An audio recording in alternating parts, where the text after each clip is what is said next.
Agora a gente vai falar de colonização e reprodução, que é a fase que realmente o nematóide ele tem uma ação mais direta sobre a planta. Certo? Então, nessa etapa, a gente está falando realmente de uma interação direta do nematóide com a planta. Agora, a colonização vai depender da diversidade do nematóide e diversidade da planta. O que isso significa? Você tem vários nematóides e várias plantas. Nem todos os nematóides conseguem colonizar a planta e nem todas as plantas são colonizadas por nematóides. Então a gente tem plantas que são resistentes e plantas que são suscetíveis. Eu queria mostrar aqui para vocês, tá, essas duas situações. Ó. Isso aqui, nas figuras E e F, nós temos uma soja que é suscetível e G e H, uma soja que é resistente. Em duas etapas, 5 dias após a infecção e 8 dias. Tá? Essas estruturas aqui, ó, sincício, que vocês veem aqui, são as células nutridoras. São as células da planta que foram modificadas pelo nematóide e alimentam o nematóide. E aqui nós temos o nematóide, tá, aos 8 dias. O que vocês notam de diferente de uma planta suscetível e uma planta resistente? Aos 5 dias e aos 8 dias. Bom, aos 5 dias, tá, as plantas são iguais. Tem célula nutridora, ou seja, o nematóide está se alimentando. E aos 8 dias? A célula nutridora da planta suscetível, ela se mantém, na planta resistente, ela aborta, ela morre. E o nematóide também morre. O nematóide morreu aqui, ó, e aqui ele está bem visível. Tá bom? Então, a diferença entre uma planta suscetível e uma planta resistente é que na planta suscetível o fornecimento de alimento é regular. Tá? Uma planta resistente, ele não fornece alimento para o nematóide morre. Tá bom? Então, tanto a planta suscetível como resistente, o processo de infecção existe. A diferença é a colonização. A colonização numa planta resistente é mal sucedido, ou seja, a alimentação ela não se dá perfeitamente. Isso é muito utilizado para o controle de nematóides. Por quê? Porque é possível obter plantas resistentes a nematóides. Antigamente, basicamente por um único método, que era o cruzamento entre plantas que podiam ser cruzadas, plantas da mesma espécie ou plantas de espécies parecidas que tinham essa característica. Então você pegava uma planta suscetível, aí você olhava na diversidade, né, dentro dessa espécie ou de espécies parecidas, você procurava na natureza plantas que eram resistentes, e tentava transferir essa resistência por meio de cruzamento. E hoje em dia é possível fazer isso, inclusive entre plantas muito diferentes por transgenia. Mas tudo isso gera o que a gente chama de uma planta resistente. E essa é a base do controle de fitonematóides. Então a gente tem vários métodos de controle de fitonematóides. E o mais utilizado é a resistência genética. Tá? Se você perguntar para mim, ó, qual é o melhor método em relação custo-benefício, é você evitar a dispersão. Tem método melhor, método mais barato. Tá? Mas, por uma série de razões, eu diria que a mais importante é esse problema de avaliação de risco. Ele acaba sendo desprezado, né? Então, o que normalmente acontece?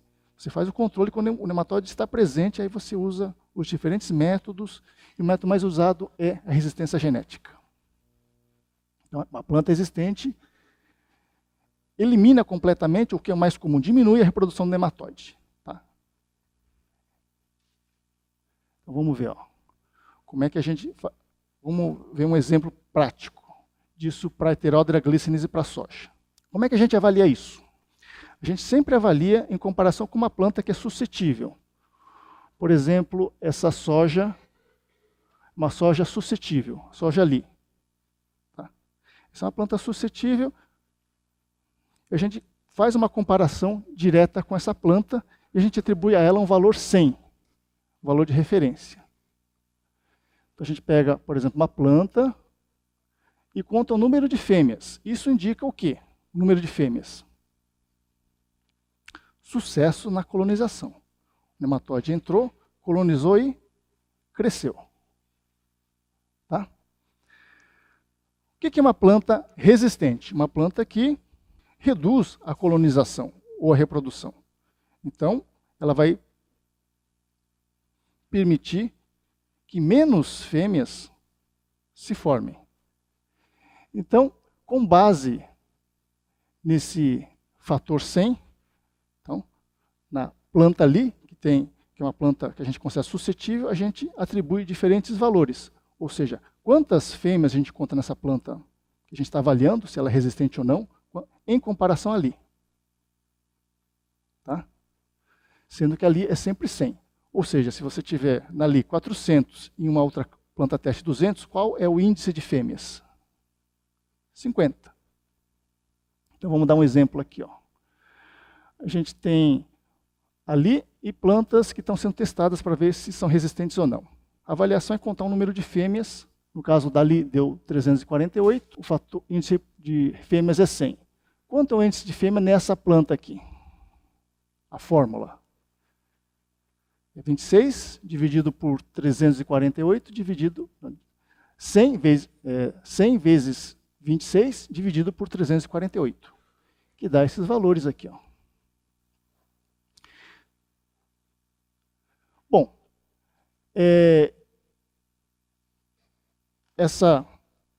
esse valor aqui, esse índice de fêmeas, tá? Ele tem que ser um valor mais ou menos constante, independentemente do ambiente. O ambiente pode fazer com que a planta ela expresse mais essa resistência ou não. Tá? Então é preciso repetir. A gente repete aqui. Qual é a nossa conclusão aí? Quais são os materiais que a gente poderia considerar válidos para nosso melhoramento? São aqueles que têm um índice de fêmea mais baixo, que, por exemplo, essa daqui. Ó. Os outros, embora elas tenham alguma resistência, elas têm uma resistência que a gente considera baixa, e essa é a mais importante. Tá bom? Mas apesar disso, por que Heterodra glicens ainda é um nematóide importante? Existem várias razões. Embora a resistência seja realmente impressionante, ó, você pega plantas resistentes comparado com plantas suscetíveis, vocês vejam que a diferença de crescimento é muito grande. Então, a pergunta é, será que isso é suficiente para você controlar o nematóide? Então, existem várias razões para que isso não seja suficiente. Uma delas é o que a gente chama, tá? Não vou dizer todas. Uma delas é o chamado custo da resistência. Será que a resistência ela sai de graça para a planta? Não, ela não sai de graça. Então, vamos ver de novo ó, uma figura de uma soja suscetível com uma soja resistente. 2 dias depois da inoculação. 2 dias depois da inoculação, o nematóide entra tanto numa soja suscetível como na resistente, porque a infecção não é afetada, tá bom? 10 dias depois, você tem as fêmeas, os nematóides, né, se alimentando. Tanto na suscetível como na resistente. A diferença é que essa aqui, a partir desse momento, o alimento vai ser cortado. Ou seja, essa soja tá, vai deixar de fornecer alimento. Mas nesse período de 10 dias, o que está acontecendo? O nematóide está se alimentando da raiz de soja resistente, portanto está causando dano. Então, existe um custo fisiológico para a planta. Existe um período no qual essa resistência, que é necessário para que essa resistência haja, tenha uma ação. Durante esse período, a soja está sofrendo perda. Então, uma soja suscetível, uma soja resistente, num período inicial, elas sofrem perdas parecidas.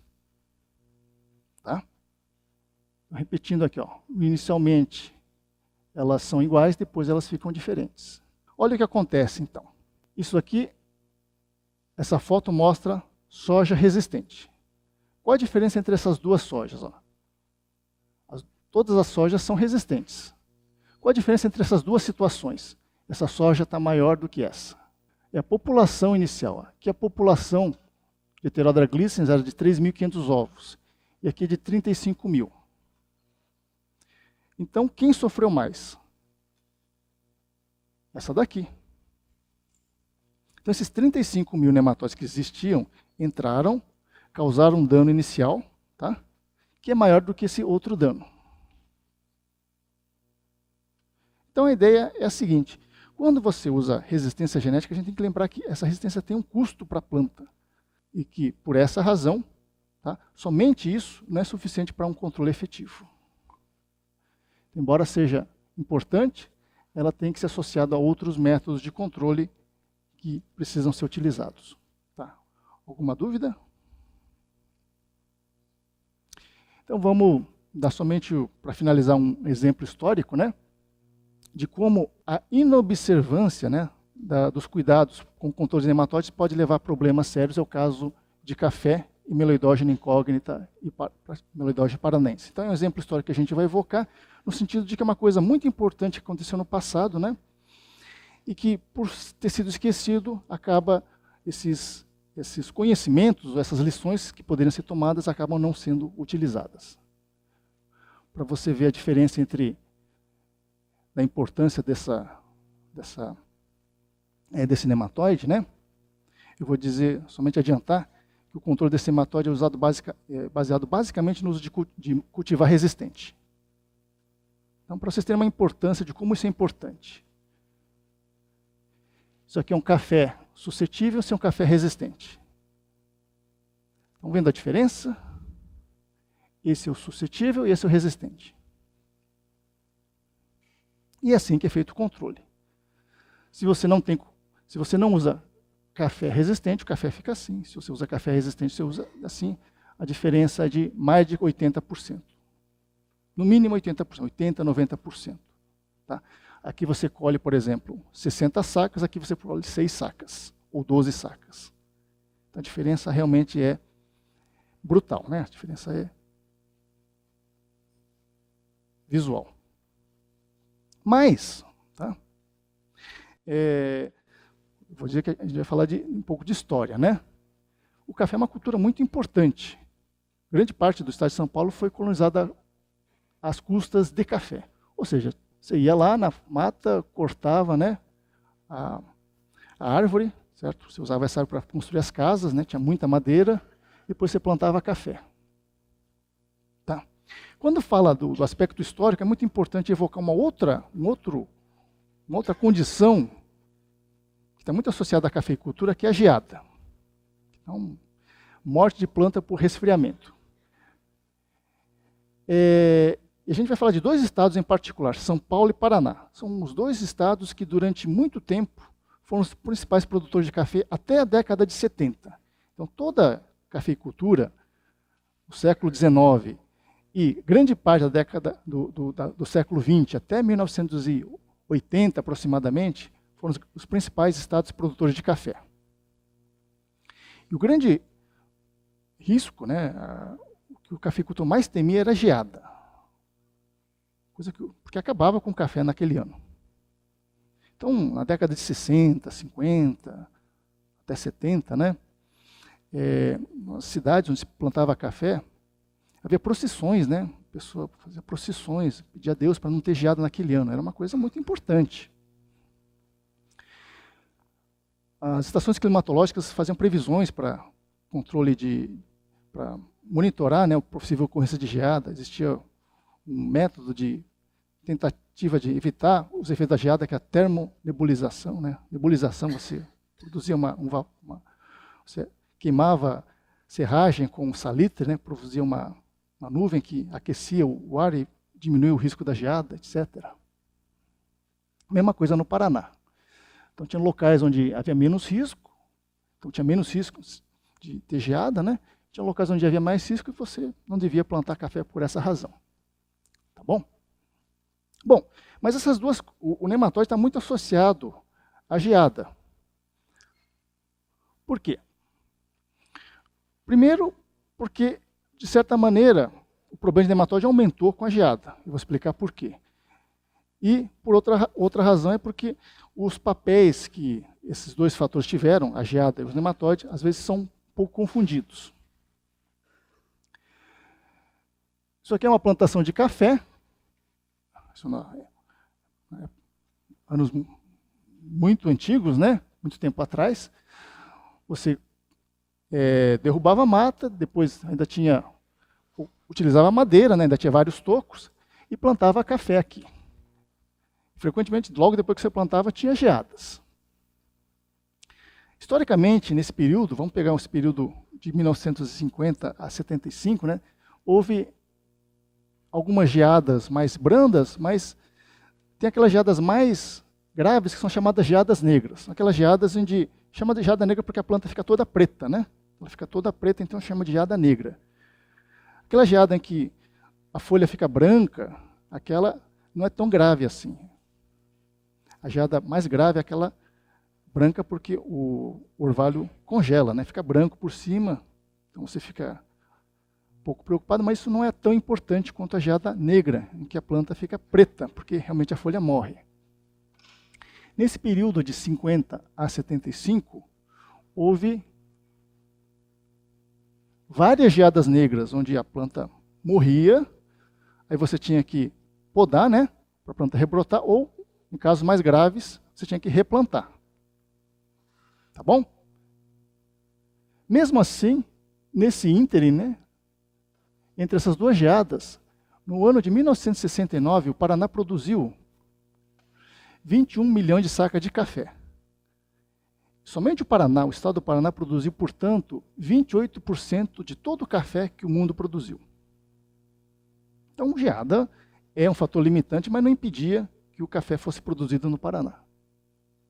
Então, isso aqui é limitante, mas não impedia a cafeicultura. Esse aqui é um café, ó, que sofreu geada negra, fica preta. Morreu. O que o cara faz? Se fosse um café mais velho, né, ele poderia podar, nesse caso, geralmente ele replanta. Bom, por que eu disse que a geada está muito relacionada ao café? Se você replanta o café, você usa uma muda nova. Na década de 60, 1,73 bilhões de cafeiros foram arrancados.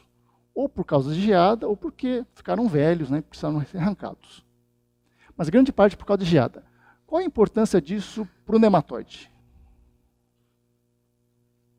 Somente para você manter essas 1,7 bilhões de plantas que foram arrancadas, você tem que plantar o quê? 1,7 bilhões de mudas. Tá bom? Depois, em 1969, teve um outro evento, que foi um projeto, né, para renovar os cafezais. Os cafezais que estavam produziam pouco, foram renovados. Então, o governo investia, o governo incentivava os cafeicultores a arrancar os cafezais mais velhos, pouco produtivos, e plantar cafés novos. Tá? Isso era causado porque tinha o próprio problema de geada, né, matéria orgânica reduzida, e o nematóide, que no caso ainda era um problema assim, vamos dizer assim, pouco evidente. E as mudas eram de boa qualidade? Esse levantamento que foi feito aqui, uma inspeção que foi feita, mostrou que muitos viveiros tinham problemas e foram eliminados. 3 milhões de mudas. É relativamente pouco. O problema é o seguinte, nem essa fiscalização era deficiente, ou seja, muitas mudas foram queimadas de baixa qualidade, mas muitas continuavam sendo utilizadas, né? E como é que é produzida a muda? A muda era produzida num saquinho chamado jacá, tá? E essa muda era uma muda de 6 meses, mais ou menos, uma muda mais ou menos com 6 a 10 folhas, e o saco tinha de mais ou menos 5 quilos de solo. E várias vezes, para a gente ter uma muda de boa qualidade, a gente usava, isso é uma foto antiga, né? Solo do próprio cafezal. Vocês já viram uma expressão antiga, né, chamada solo gordo? Alguém tem pé na região rural, solo gordo? Se vocês tiverem uma avó mais velha que mora na roça, né, se vocês forem visitar, ela vai chegar para você e dizer, nossa, como você está bonito, né? Você está gordo, né? certo? Porque você pega esse pessoal mais antigo, isso aqui é um elogio, você ser gordo. Não sei se você lembra daquela ilustração de Jeca Tatu, ele era magro, depois ficou gordo, barrigudo, próspero. Então, você ser gordo é um sinal de prosperidade, né? E o solo gordo é um elogio. O que é um solo gordo? Rico em matéria orgânica. Pois é, o solo rico em matéria orgânica é o solo superficial. O solo superficial é exatamente o solo que está mais em contato com raízes, e se for numa região o solo agrícola, é o solo que tem mais nematóide. E esse solo que era utilizado para produzir as mudas. Agora vamos pensar o seguinte, 1 bilhão de mudas, 5 litros de café, 5 bilhões de litros de solo. De onde vem todo esse solo? Então isso é muito solo. Tá?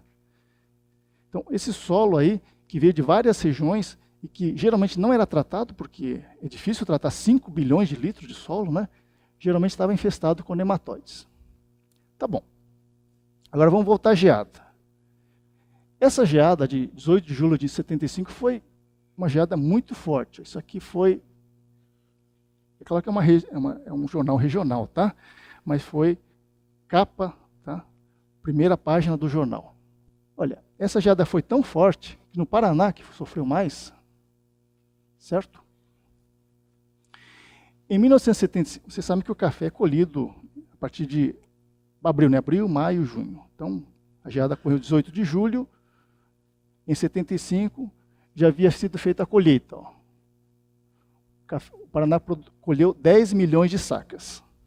Isso deu quase 50% de todo o café que o Brasil produziu. Depois da geada, quanto café sobrou? Sobrou muito pouco, não sobrou quase nada. Só deu para produzir 4 mil sacas. Estão vendo a diferença? O que aconteceu com o resto do café? Morreu. A geada foi tão forte que morreu. Isso teve uma consequência muito grande econômica e social. Olhem aqui, ó, duas coisas. Primeiro, problema de êxodo rural. Qual era a população rural no Paraná em 1970, ou seja, 5 anos da geada, e depois em 1980, 5 anos depois? Você viu que muita gente saiu da área rural e foi para a cidade. Tá? Bom, mas isso é um processo que aconteceu no Brasil todo. Agora vamos ver, ó, a variação populacional no Paraná em relação ao Brasil e os outros estados do Sul. De 1970 a 1980, o que aconteceu? A população do Brasil aumentou 28%, Santa Catarina 25%, Rio Grande do Sul 16%, só o Paraná cresceu só 10%. O que aconteceu? O que vocês acham que aconteceu? Isso, migração. Tá? Como a base da economia do estado do Paraná era cafeicultura e deixou de se plantar café, a solução foi a migração. Tá? Por quê? Por causa da geada? Bom, isso é o que muita gente fala. Não, teve a geada de 75, queimou o café, mas será que isso fez com que o pessoal deixasse de plantar café? Se em 55 tive geada, 63 teve, depois 67, 69, e o paranaense continuou plantando café. Teve 75, que foi uma geada maior que as outras. Ele deixou de plantar café? Não deixou. Só que quando ele plantava café, imagina, esse tempo todo, que teve geada, o cara replantava com muda, uma parte das mudas estava infectada. Depois teve o plano de renovação de 69, e usou muda contaminada. O solo estava com muito nematóide. Então, chegou ao ponto em que, como resultado de uma série de ações negativas do ponto de vista do controle, basicamente o uso de muda infestada, né? O solo era inviável plantar café no estado do Paraná. E foi isso que fez com que o Paraná deixasse de plantar café. Não foi a geada. Claro que a geada teve um fator importante, mas o que foi preponderante foi o nematóide. Então, esse é um fator, é um aspecto histórico importante, por quê? Porque isso é esquecido, né? Se não se lembra mais desse problema, e o cara planta café agora em Minas Gerais e continua fazendo as mesmas coisas que fazia antigamente. Só não faz porque hoje existe uma legislação que estabelece normas para que essas mudas sejam de boa qualidade. Mas sempre que pode, o sujeito tenta burlar, né? Como? O sujeito que vai produzir muda, ele acaba cometendo algum erro, a muda fica contaminada, ele vende mais barato e sempre tem um sujeito que compra essa muda, porque essa muda é mais barata, ele sabe que essa muda oferece um risco, mas ele compra porque ela é mais barata. Ou seja, embora o problema tenha sido extremamente grande, vocês vejam o impacto que teve antes, o que aconteceu? 1975 é muito antigo, né? Alguém de vocês nasceu em 75? O pai de vocês nasceu? Sabe aquela história, né? 1975 é tão antigo, né? Nossa, aconteceu tanto tempo atrás. Hoje em dia tem internet, hoje em dia tem celular, tá? Hoje em dia isso não é mais problema. E claro que isso é uma falácia, né? Você vai pegar o celular aqui, pega a muda de café, aperta no café, o café vai ficar sadio. O celular não adianta para fazer isso. O celular serve para facilitar as informações, mas não vai resolver o problema, tá? Então isso é importante para mostrar para vocês como problemas graves que aconteceram no passado às vezes se repetem novamente. Bom, a solução, como eu disse, veio muito tempo depois. Vocês viram aqueles cafés resistentes, né? Mas Paraná mudou bastante, né? Que são os principais estados produtores. Vejo que Paraná nem aparece, né? Quer dizer, aparece, né? Aparece em 6º lugar. Mas muito pouco em relação aos outros estados produtores.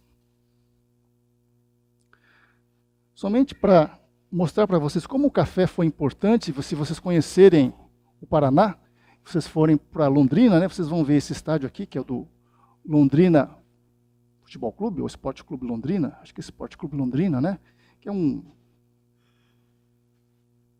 time de futebol meio obscuro, mas em 78, veja como é bom história, em 78, ele participou do quadrangular final do Campeonato Brasileiro, né?